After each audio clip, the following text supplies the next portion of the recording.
Assalamualaikum warahmatullahi wabarakatuh. Saya Dr. Muhammad Rudiansyah, spesialis penyakit dalam, konsultan ginjal hipertensi.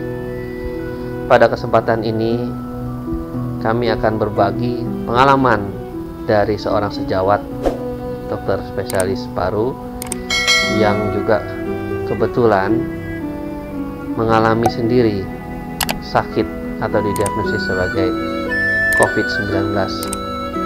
Kita akan mendengar bagaimana suka duka beliau selama perawatan atau menjalani penyakit tersebut, dan mudah-mudahan ini menjadi motivasi buat kita semua, dan bahwa dokter pun bisa terkena. Untuk itu, kepada seluruh masyarakat, ini menjadi satu pelajaran juga buat kita.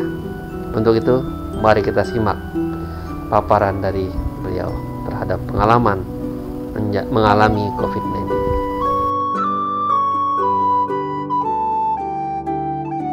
Nama saya Dr. Ira Nur Rasyida, spesialis paru.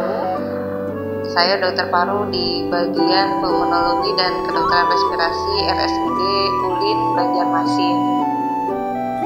Jadi sejak pertengahan Maret, sekitar tanggal 15 Maret, RSUD ULIN saat itu mulai menangani pasien dengan dicurigai COVID, ya. Dari saat itu kami tim sudah mulai terlibat. Kami bergantian dengan beberapa dokter paru lainnya untuk memeriksa pasien di ruang isolasi.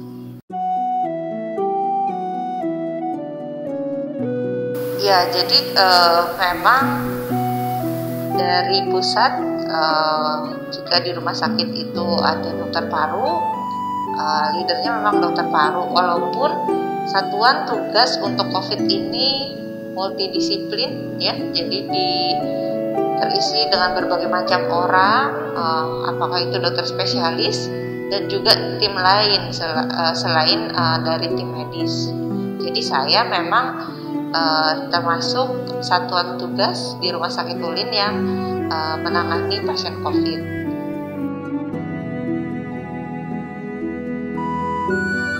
Ya, jadi kasus COVID sendiri di Banjarmasin kan cukup belakangan, ya, dibanding kasus-kasus yang ditemukan misalnya yang di Indonesia saja kan waktu itu awal Maret, ya. Tapi sebagai dokter tentunya semua dokter juga, bukan hanya dokter paru, sudah update mengenai pneumonia yang awalnya masih membingungkan, ya, yang pertama kali ditemukan di Cina, yang ternyata angka kesakitannya cukup banyak. Jadi kami sudah siap, ya. Jadi sebagai dokter paru tentunya kami siap menerima tugas, ya, menangani pasien-pasien COVID ini.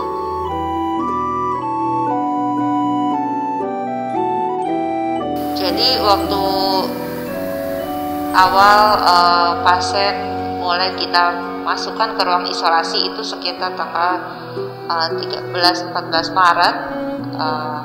Kemudian saya sendiri mulai tidak enak badan di tanggal 23, tapi itu hanya kayak capek seperti itu, capek dan kurang enak badan, itu aja yang saya rasakan.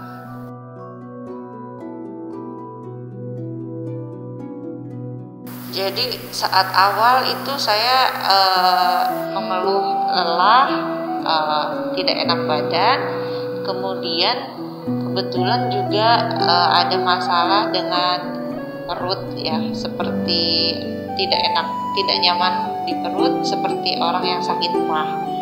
Nah, gejala ini hanya 2 hari, kemudian tanggal 26 baru saya merasakan demam yang sangat, ya, cukup tinggi lah, 38 derajat. Saat itu saya segera lapor ke satuan tugas di rumah sakit, dan sesuai protokol saya memang harus diistirahatkan karena saya ada risiko kontak dengan pasien di ruang isolasi, juga pada beberapa pasien yang saya temukan di itu.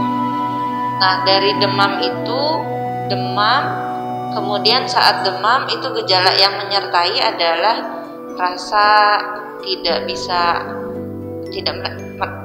merasa ya, jadi lidahnya kurang merasa, kemudian juga penciuman saya juga terganggu. Itu gejala yang menyertai saat saya demam. 4 hari kemudian baru timbul batuk kering tanpa dahak, dan alhamdulillah tidak ada sesak. Nah, hasil dari pemeriksaan itu keluar 1 minggu dari sejak saya demam, 6 hari lah. Jadi jujur waktu hasil itu keluar, kondisi saya sih sudah cukup memperlihatkan perbaikan.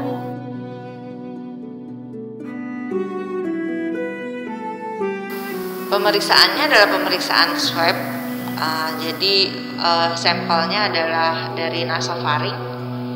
Jadi pemeriksaannya adalah PCR yang waktu itu memang kita dari Banjarmasin belum bisa melakukan sendiri, sehingga saat itu sampel saya diperiksa di Jakarta.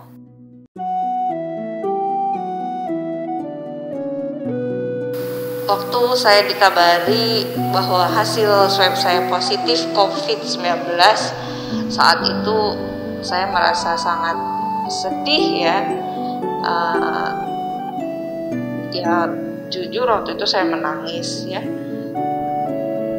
Apa yang sangat berat saat itu saya rasakan adalah rasa ketakutan bahwa saya takut menularkan pada orang-orang terdekat saya, yaitu keluarga saya sendiri, juga tim di Rumah Sakit Ulin yang setiap hari ketemu saya. Jadi 2 hal itu, kemudian juga rasa sedih bahwa saya tidak bisa ikut melayani pasien-pasien juga cukup mengganggu. Untuk kondisi saya sendiri, karena memang demamnya sudah mulai berkurang, jadi saya sedikit tidak begitu khawatir akan kondisi saya sendiri. Jadi hal yang tadi yang lebih berat dan lebih membebani saya.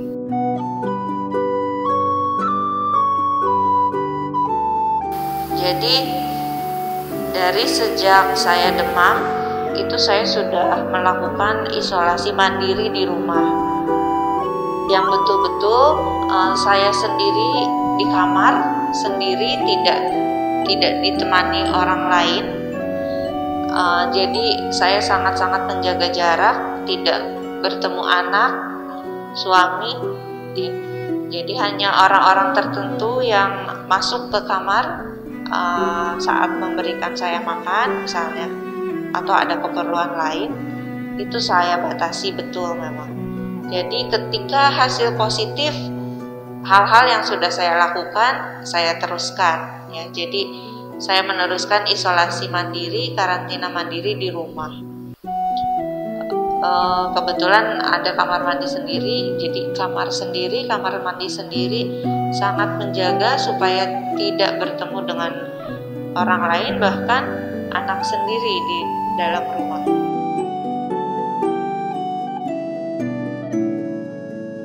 Ketika hasil saya positif, tim dari Rumah Sakit Ulin juga langsung memberikan obat kepada saya, di mana obatnya itu sama dengan obat yang diberikan di pasien-pasien yang positif di rumah sakit. Jadi memang kalau di Banjarmasin kita pakainya Tamiflu, azitromisin, dan hidrokloroquine.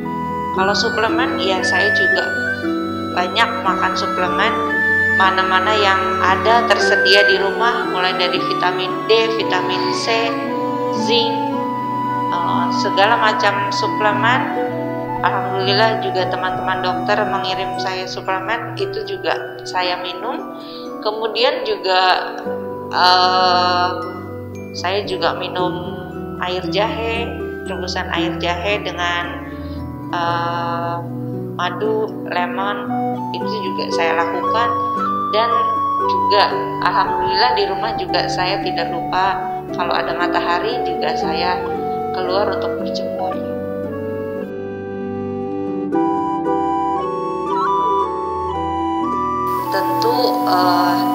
luar terapi, obat-obatan, dukungan dan doa itu sangat-sangat membantu proses penyembuhan saya.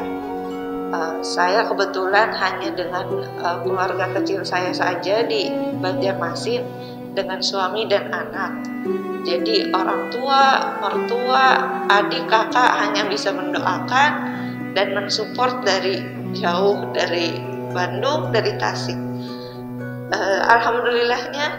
Alhamdulillah saya mempunyai teman, tim ya, apakah itu di bagian paru, itu sangat support, sangat mengerti saat saya sakit. Juga teman-teman di Rumah Sakit Ulin juga sangat support, sangat memberi saya, selalu memberi support, selalu memberi dukungan, dan itu menurut saya adalah hal ya yang sangat berharga, yang juga membantu dalam proses penyembuhan saya. Saya harap pasien-pasien lain pun juga mendapatkan hal yang serupa, sehingga jangan sampai malah dikucilkan atau dijauhi karena kena sakit COVID ini, karena justru support, dukungan, atau perhatian hanya misalnya bertanya gimana kabarnya, apakah kondisinya tambah berat atau tidak, itu untuk yang sedang melakukan isolasi mandiri di rumah, di kamar tepatnya sendirian, itu memberi efek yang sangat positif menurut saya.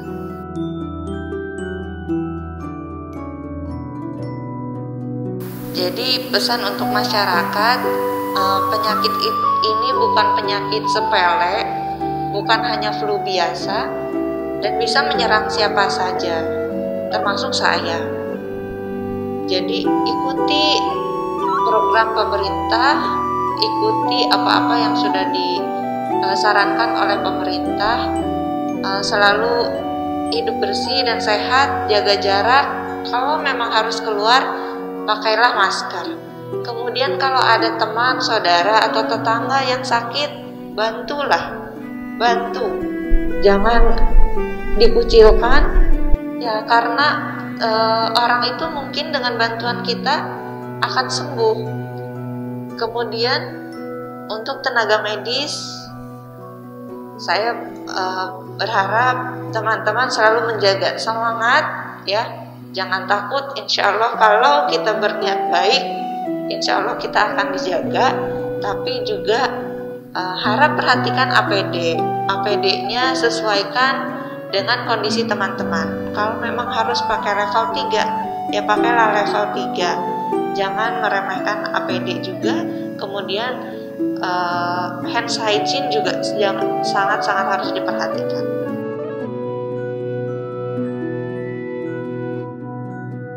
Untuk masyarakat yang punya kontak dengan pasien COVID atau mempunyai gejala demam, batuk, atau sakit lah misalnya, jangan mencoba menutup-nutupi, terutama ke petugas medis, ya. Karena kami ini hanya terbatas.